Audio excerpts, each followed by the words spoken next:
thank you for watching this week's episode of In the Kitch with Momma Cuisine.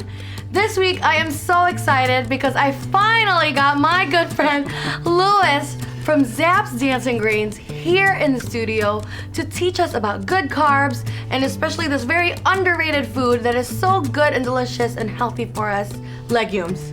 Thank you, you're finally here! Thank you very much. I'm glad we made it. It's been a long time trying to get together, and finally we're going to be able to talk about legumes, which is a passion of mine, as well as, obviously, as you know, as my bread. So let's talk about this, because there's all kinds of different things here on the plate that people may not have realized is a legume, or they've been staring at it in their pantry for a very long time and not really sure how to cook with it, what to do with it. Every part of the world uses some of these somehow, some way. Every country in the world. Yeah. It's amazing. It's amazing how this is the kind of food that the whole humanity eats. I mean, you can go to China and you'll find them. You can go We're to saving India, humanity here. You go to Africa, you find them. It's everywhere. It's everywhere. It's everywhere. And there's different preparations, but the easiest is the one that we're teaching you. Today we're gonna try to simplify it and make it very easy for you to understand.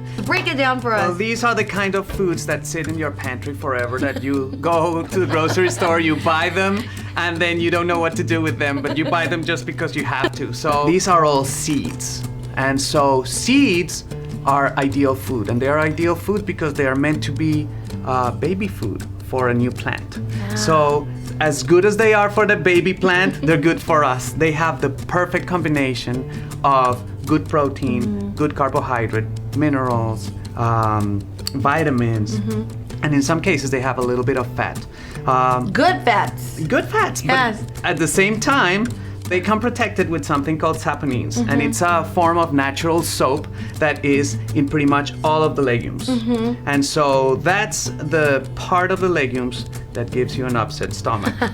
So the key thing is you want to soak them in water, preferably overnight or for at least 3 to 4 hours, and then rinse them and rinse them and rinse them until that water comes completely clear. So now, Louis, there's a lot of people who are so used to canned beans. What are your thoughts, canned versus dry? Unfortunately, I'm gonna have to say it's a big no-no. Not because I have anything against the canned foods. Canned foods can be great at different moments in time.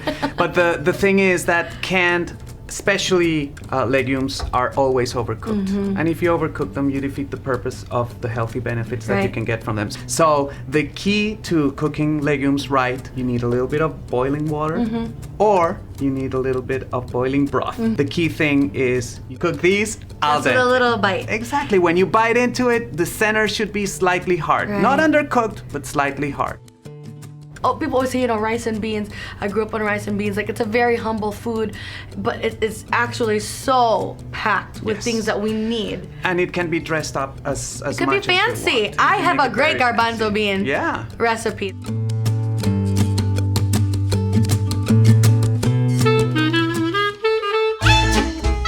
Making your own breadcrumbs is easier than you think.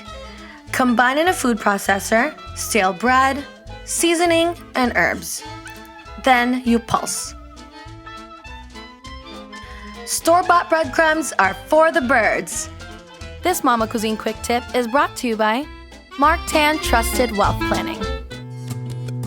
Thank you so much for being here. I'm so excited to share this stuff because there's just so much information. Now, tell us your website so that if they could check out, some of your tips. You have tons of recipes on your site, and your breads, which is marvelous. Well, our website is zapsdancinggrains.com. And there's a lot of information there. We're also working on a really cool project to teach people how to eat all these foods that are much better for you. It's called the 30-Day Carb Challenge. And we're actually very, very, very excited to launch that.